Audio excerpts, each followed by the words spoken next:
Begin by simply listening. Slow down. See just how peaceful today can be. Greetings, children. It is I, your obedient servant, Sebastian Smalls. The plan for this one is Picture of Dorian Gray by Oscar Wilde and games. Possibly Street Fighter 6 if I have less technical difficulties than yesterday. Thanks so much for swinging by. Wish us luck. Catch you guys on flip side.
Please wait.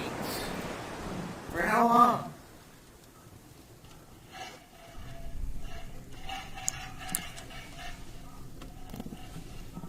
Good evening, everyone.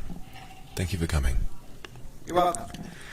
I'd like to say right away that I would have loved to use handcam today, but I was informed that while the story, The Picture of Dorian Gray itself, may be in the public domain, the book it's published in probably is not. So, unfortunately, that won't be a possibility today, but perhaps another time when we find something different to read.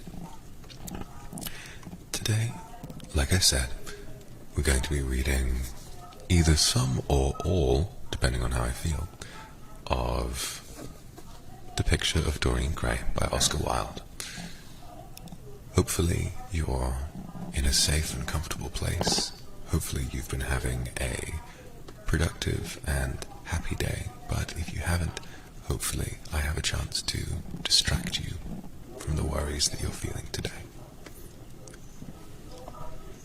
So all we can do is sit together, relax, and listen to a story. Thank you all for your very kind donations this evening. Sorry for starting so late as well. Had a long night last night, but should be okay now. So, without further ado, no matter how late you've stayed up, or no matter how early in the morning it might be, of criticism is a mode of autobiography. Those who find ugly meanings in beautiful things are corrupt without being charming. This is a fault. Those who find beautiful meanings in beautiful things are cultivated. For these, there is hope. They are the elect to whom beautiful things mean only beauty. There is no such thing as a moral or an immoral book. Books are well written or badly written, and that is all. The 19th century dislike of realism is the rage of Caliban seeing his own face in a glass. The 19th century dislike of romanticism is the rage of Caliban not seeing his own face in a glass. The moral life of man forms part of the subject matter of the artist, but the morality of art consists in the perfect use of an imperfect medium. No artist desires to prove anything. Even things that are true can be proved. No artist has ethical sympathies. An ethical sympathy is an artist. In an artist is an unpardonable mannerism of style. No artist is ever morbid. The artist can express everything. Thought and language are to the artist instruments of an art. Vice and virtue are to the artist materials for an art. From the point of view of form, the type of all the arts is the art of the musician. From the point of view of feeling, the actor's craft is the type. All art is at once surface and symbol. Those who go beneath the surface do so at their peril. Those who read the symbol do so at their peril. It is the spectator and not life that art really mirrors. Diversity of opinion about a work of art shows that the work is new, complex, and vital. When critics disagree, the artist is in accord with himself. We can forgive a man for making a useful thing as long as he does not admire it. The only excuse for making a useless thing is that one admires it intensely. And in that sense, all art is quite useless. And so, now, our story begins. The studio was filled with the rich odor of roses, and when the light summer wind stirred amidst the trees of the garden, there came through the open door the heavy scent of the lilac, or the more delicate perfume of the pink flowering thorn. From the corner of the divan of Persian saddlebags on which he was lying, smoking, as was his custom, innumerable cigarettes, Lord Henry Wotton could just catch the gleam of the honey-sweet and honey-coloured blossoms of a laburnum, whose tremulous branches seemed hardly able to bear the burden of a beauty so flame-like as theirs. And now and then, the fantastic shadows of birds in flight flitted across the long tussore silk curtains that were stretched in front of the huge window, producing a kind of momentary Japanese effect, and making him think of those pallid jade-faced painters of Tokyo, who through the medium of an art that is necessarily immobile, seek to convey the swiftness and motion. The sullenness, the sullen murmur of the bees shouldering their way through the long unmowed grass, or circling with monotonous insistence round the dusty gilt horns of the staggering woodbine, seemed to make the stillness more oppressive. The dim roar of London was like the burdened note of a distant organ.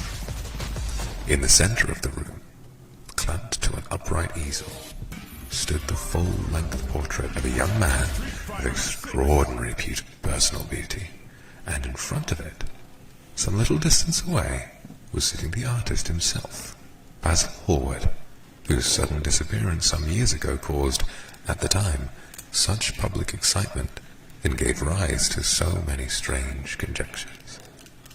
As the painter looked at the gracious and comely form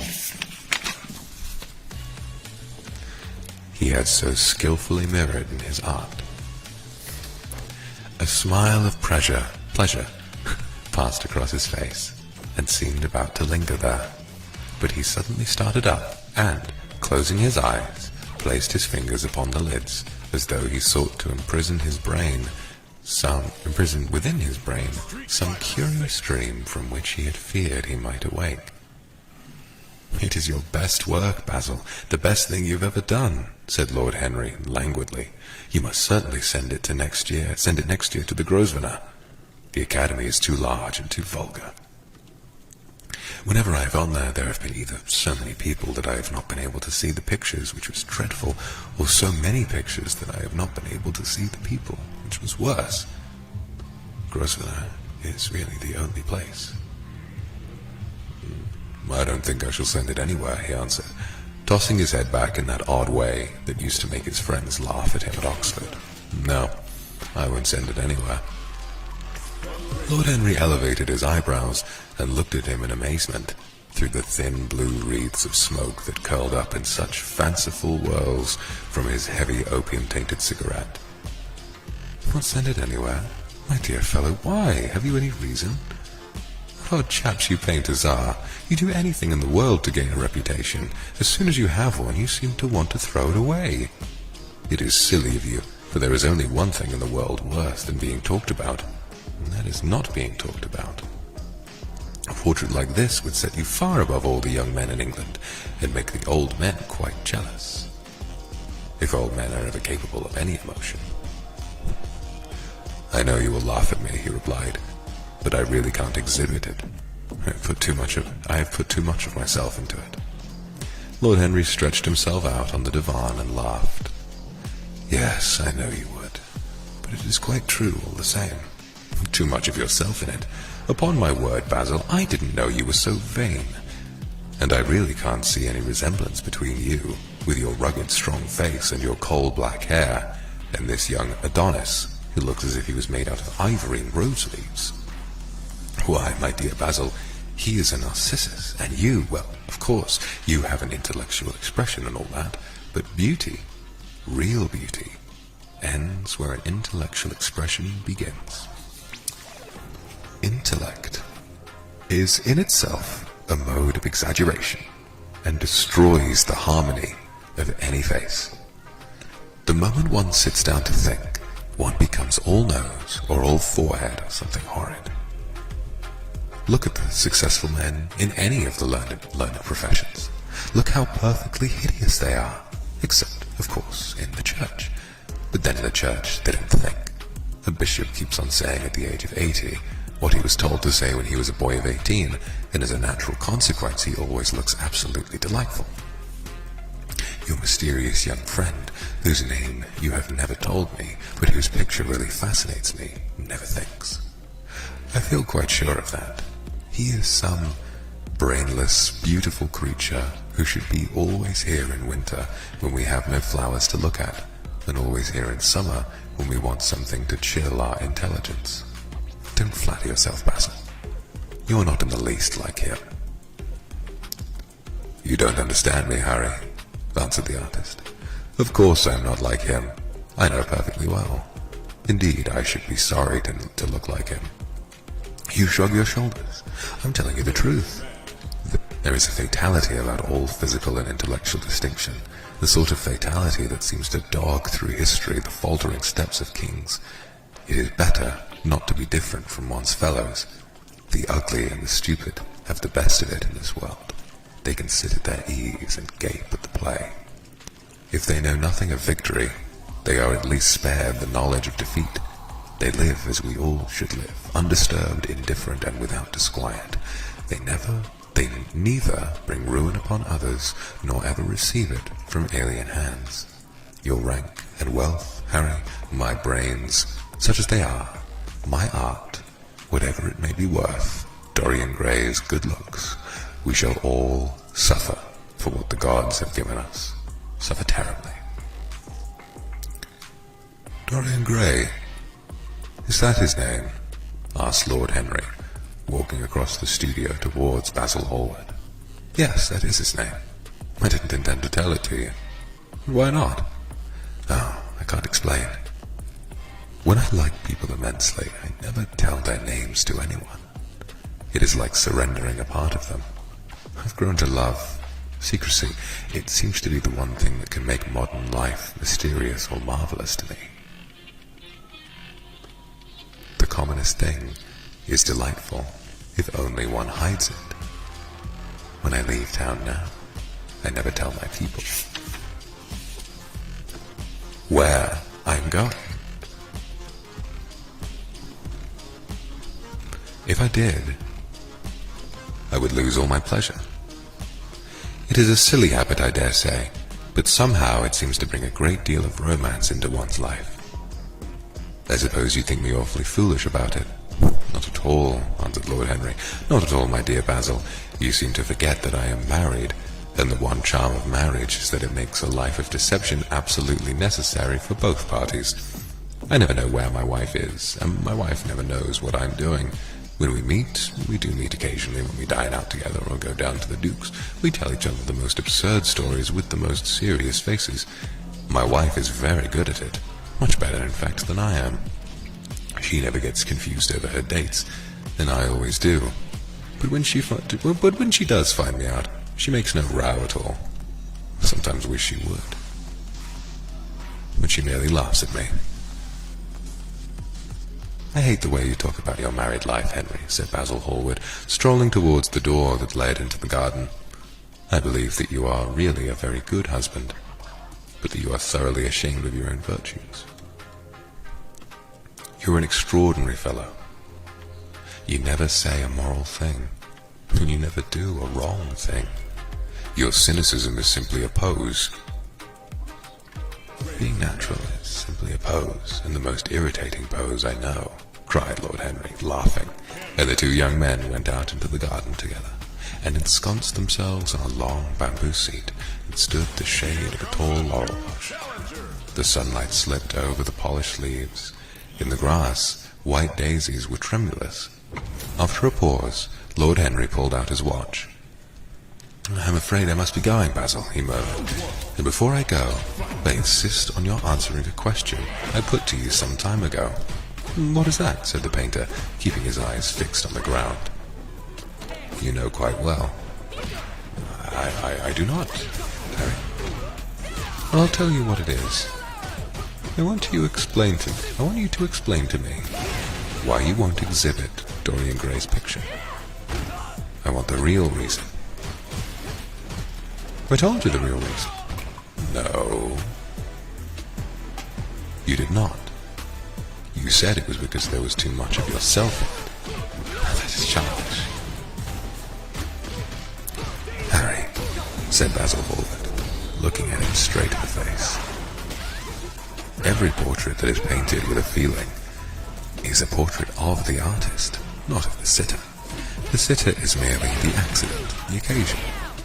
It is not he who is revealed by the painter. It is rather the painter who, on the colored canvas, reveals himself.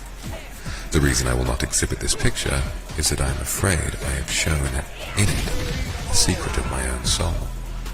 Lord Henry laughed. What is that? He asked.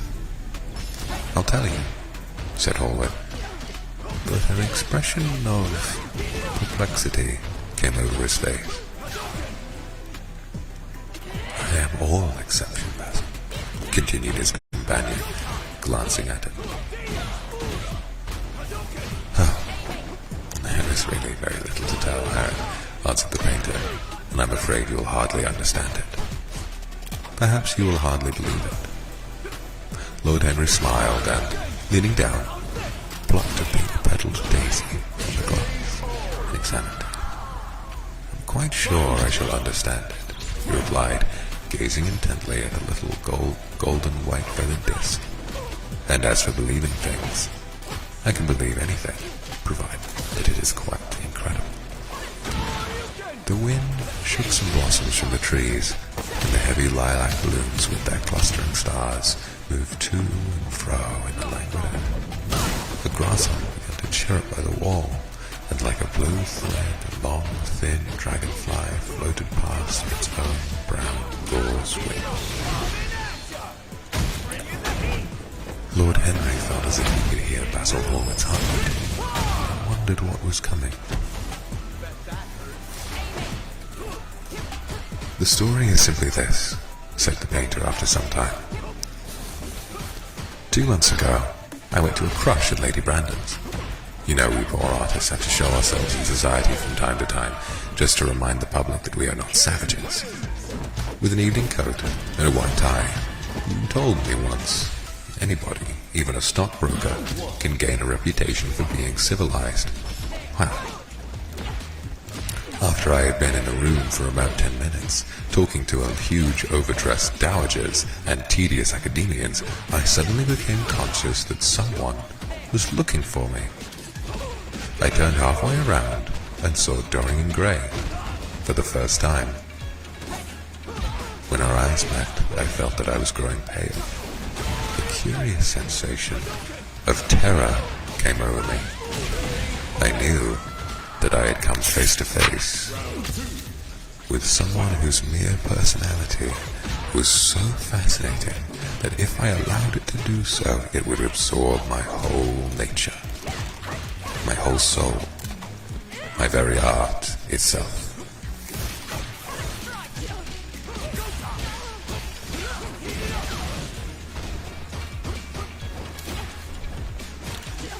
did not want any external influence in my life. You know yourself, Harry, how independent I am by nature. I've always been my own master, had at least always been so until I met Dorian Gray.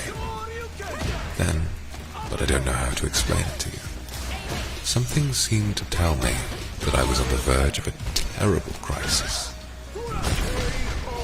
I had a strange feeling that fate had in store for me exquisite joys and exquisite sorrows. I grew afraid and turned to quit the room. It was not conscience that made me do so. It was a sort of cowardice. I take no credit to myself for trying to escape. Conscience and cowardice are really the same things, Basil. Conscience is the trade name of the firm, that is all. I don't believe that, Harry. Then I don't believe you do either. However, whatever was my motive, and it may have been pride, for I used to be very proud, I certainly struggled to the door. There, of course, I stumbled against Lady Brandon. "You're not going to run away so soon, Mr. Hallwood?" she screamed out. You know her curiously shrill voice. "Yes, she is a peacock in everything but beauty," said Lord Henry, pulling the daisy to bits with his long, nervous fingers. "I could not get rid of her. She brought me up to royalties and people with stars and garters, and elderly ladies with gigantic tiaras and parrot noses. She spoke of me as her dearest friend. I had only met her once before, but she took it into her head to lionize me. I believe some picture of mine had made a great success at the time, at least had been chatted about in the penny newspapers, which is the 19th century standard of immortality. Suddenly, I found myself face to face with the young man whose personality had so strangely stirred me. We were quite close, almost touching. Our eyes met again. It was reckless of me, but I asked Lady Brandon to introduce me to him. Perhaps it was not so reckless after all. It was simply inevitable. We would have spoken to each other without any introduction, I'm sure of that. Dorian told me so afterwards. He, too, felt that we were destined to know each other. And how did Lady Brandon describe this wonderful young man?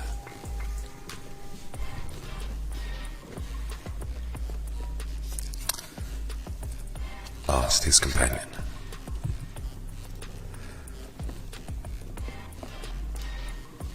I know she goes in for giving a rapid précis of all her guests.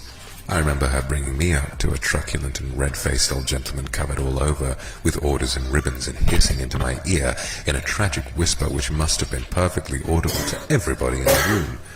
The most astounding details. I simply fled. I like to find out people for myself. Lady Brandon treats her guests exactly as an auctioneer treats his goods. She either explains them entirely away or tells one everything about them, except what one wants to know. Poor Lady Brandon. You are hard on her, Harry, said Hallwood, listlessly. My dear fellow, she tried to found a salon and only succeeded in opening a restaurant. How could I admire her? But tell me, what did she say about Mr. Dorian Gray? Oh, something like, charming boy, poor dear mother and I absolutely inseparable. Quite forget what he does. Afraid he doesn't do anything. Oh yes, plays the piano. Or the violin, dear Mr. Gray. Neither of us could help laughing, and we became friends at once. Laughter is not at all a bad beginning for a friendship, and it is far the best ending for one, said the young lord, plucking another daisy. Hallwood shook his head. You don't understand what friendship is, Harry, he murmured, or what enmity is, for that matter. You like everyone, that is to say, you are indifferent to everyone. How horribly unjust of you, cried Lord Henry, tilting his head back and looking up at the little clouds that, like ravelled skeins of glossy white silk, were drifting across the hollowed turquoise of the summer sky. Yes, horribly unjust of you. I make a great difference between people. I choose my friends for their good looks, my acquaintances for their good characters, and my enemies for their good intellects. A man cannot be too careful in the choice of his enemies. I have not got one who is a fool. They are all men of some intellectual power, and consequently they all appreciate me. Is that very vain of me? I think it is rather vain. I should think it was, Harry. But according to your category, I must be merely an acquaintance.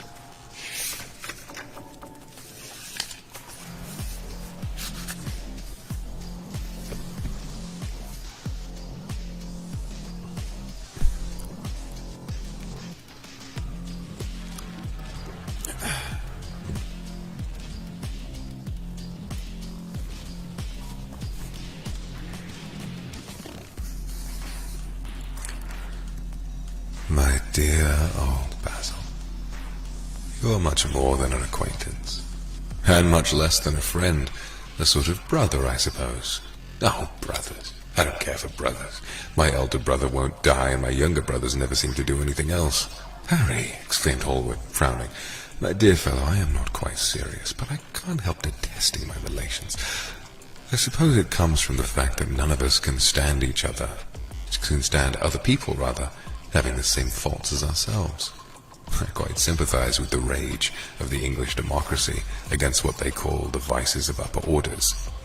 The masses feel that drunkenness, stupidity, and immorality should be their own special property, and that if any one of us makes an ass of himself, he is poaching on the preserves. When poor Southwark goes into the divorce court, their indignation was quite magnificent. And yet I don't suppose that 10% of the proletariat live correctly.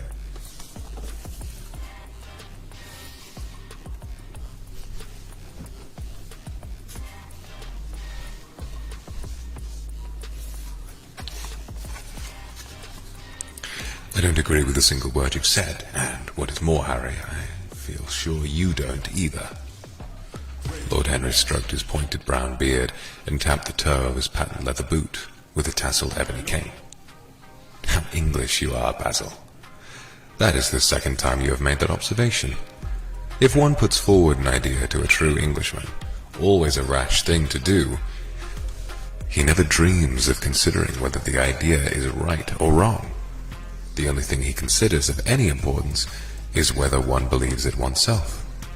Now, the value of an idea has nothing whatsoever to do with the sincerity of the man who expresses it.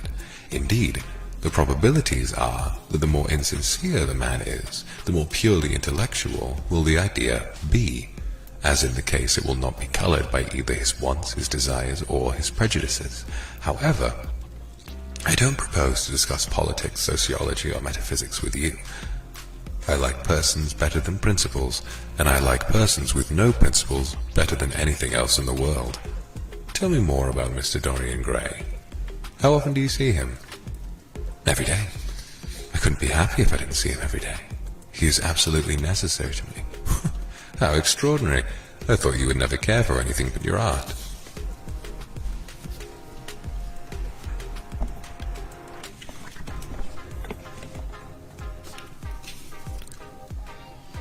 He is all my art to me now, said the painter gravely. I sometimes think, Harry, that there are only two eras of any importance in the world's history. The first is the appearance of new medium for art, and the second is the appearance of new personality for art also. What the invention of oil painting was to the Venetians, the face of...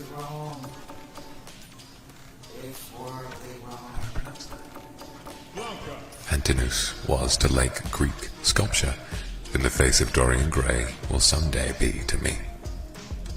It is not merely that I paint from him, draw from him, sketch from him. Of course I have done all that. But he is much more to me than a model or a sitter. I won't tell you that I'm dissatisfied with what I've done of him, or that his beauty is such that art cannot express it. There is nothing that art cannot express. And I know that the work I have done since I met Dorian Gray is good work, is the best work of my life. But in some curious way, But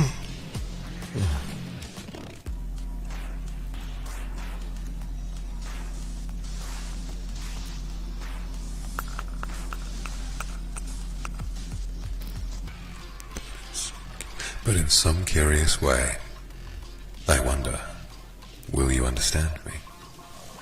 His personality has suggested to me an entirely new manner in art, an entirely new mode of style. I see things differently, think of them differently. I can now recreate life in a way that was hidden from me before. A dream of form in days of thought. Who is it who says that? I forget. But it is what Dorian Gray has been to me, the merely visible presence of this lad, for he seems to be little more than a lad, though he is really over 20. His merely visible presence, I wonder, can you realize all that that means? Unconsciously he defines for me the lines of a fresh school, a perfection of the spirit that is Greek, the harmony of soul and body, how much that is. We, in our madness, have separated the two, and have invented a realism that is vulgar, an ideality that is void. Harry, if you only knew what Dorian Gray is to me. You remember that landscape of mine for which Agnew offered me such a huge price, but which I would not part with. It is one of the best things I have ever done. And why is it so? Because while I was painting it, Dorian Gray sat beside me. Some subtle influence passed from him to me, and for the first time in my life, I saw in the plain woodland the wonder I had always looked for, and always missed. Basil, this is extraordinary. I must see Dorian Gray. Allward got up from the seat and walked up and down the garden. After some time, he came back.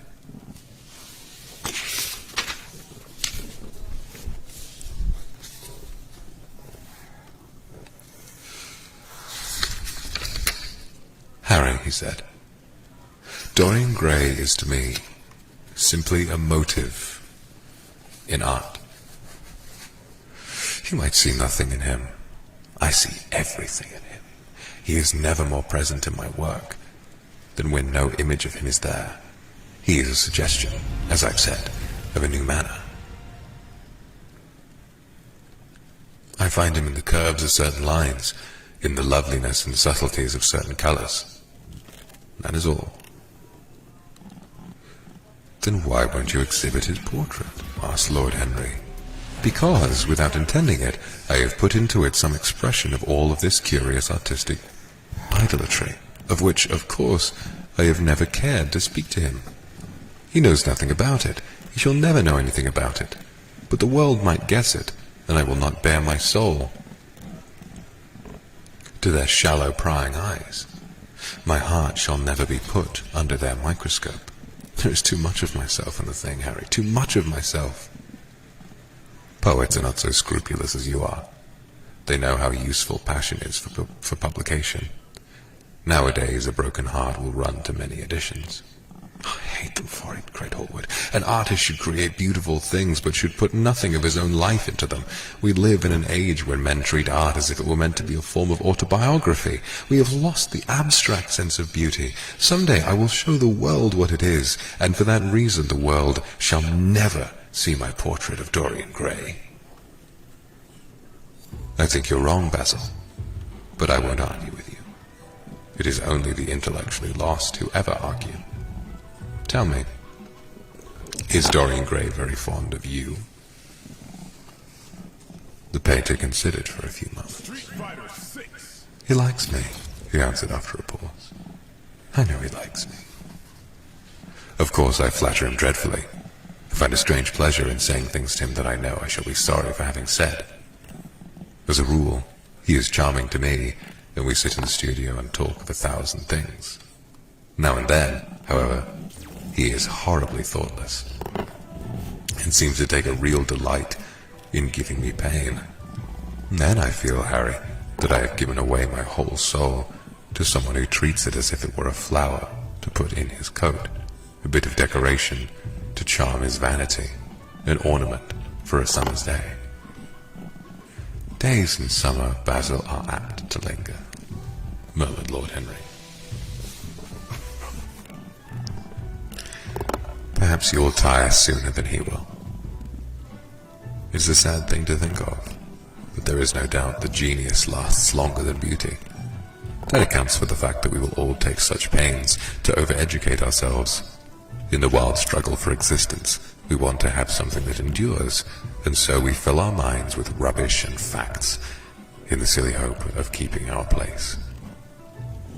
The thoroughly well-informed man, that is the modern ideal. And the mind of a thoroughly well-informed man is a dreadful thing. It is like a bric-a-brac shop, all monsters and dust, with everything priced above its proper value. I think you will tire first, all the same. Someday you will look at your friend, and he will seem to you to be a little out of drawing. Or you won't like his tone, something. You will bitterly reproach him in your own heart, and seriously think that he has behaved very badly to you. The next time he calls, you will be perfectly cold and indifferent. It'll be a great pity. For it will alter you. What you have told me is quite a romance. A romance of art, one might call it, and the worst of having a romance of any kind is that it leaves one so unromantic. Harry, don't talk like that. As long as I live, the personality of Dorian Gray will dominate me. You can't feel what I feel. You change too often.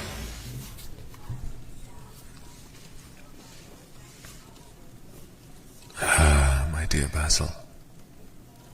That is exactly why I can feel it. Those who are faithful know only the trivial side of love. It is the faithless who know love's tragedies.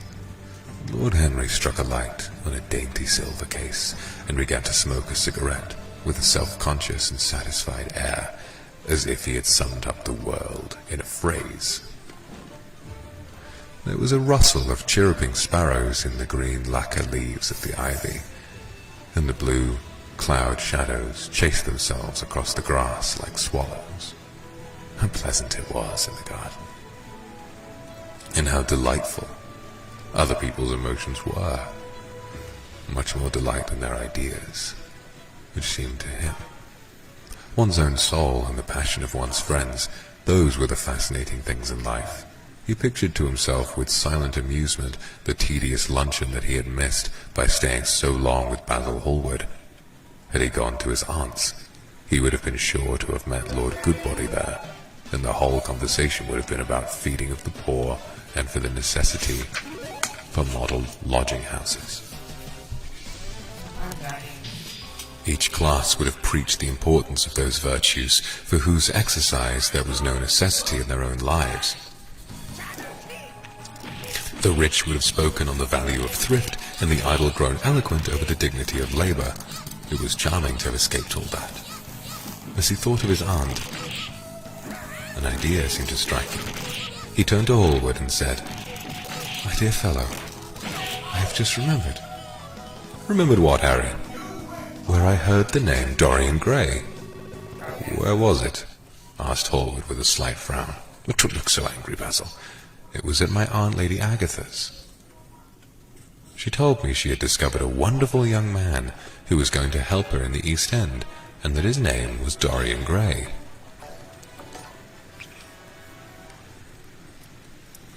"I'm bound to state that she never told me he was good-looking.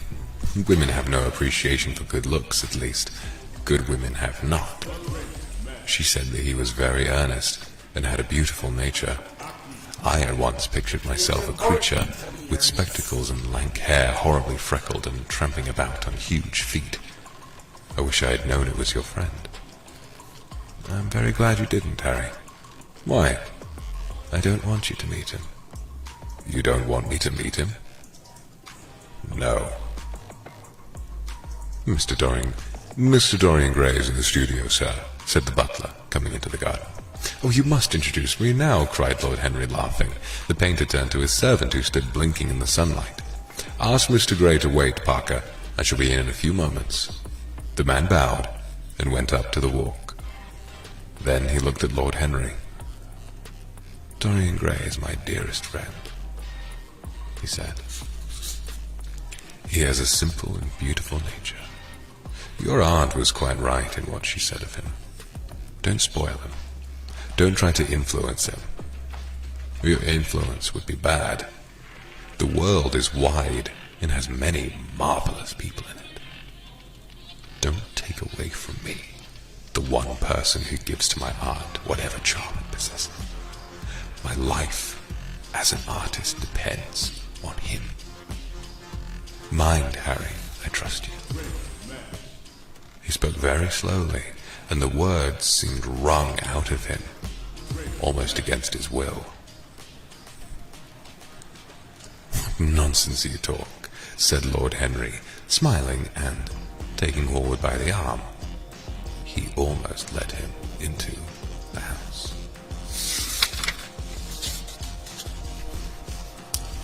And history will say they were very good friends.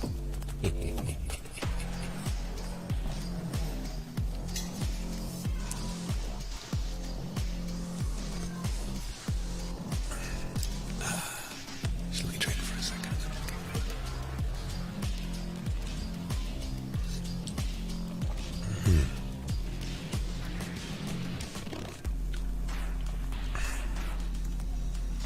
Aye, and on to chapter 2 we go. Thank you for all the supers, everybody. Hold on, I'll give you guys some back cracking, because my back fucking hurts. Hold on.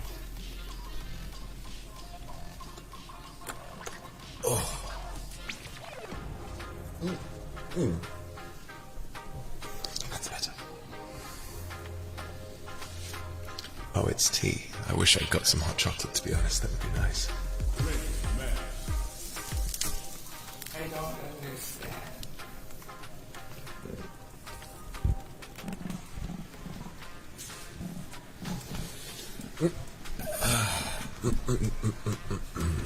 Okay.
Best online training match.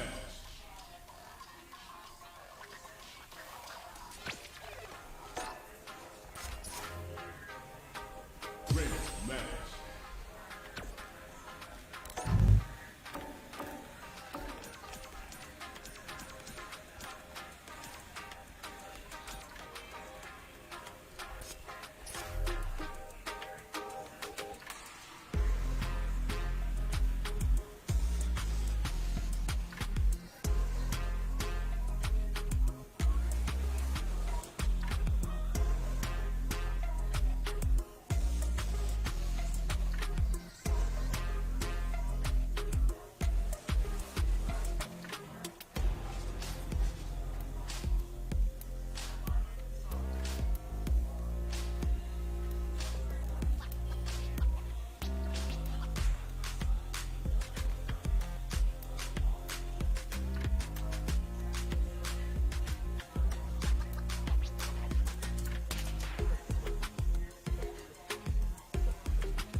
guys and photos of you. Well, that was an interesting episode. Get you guys and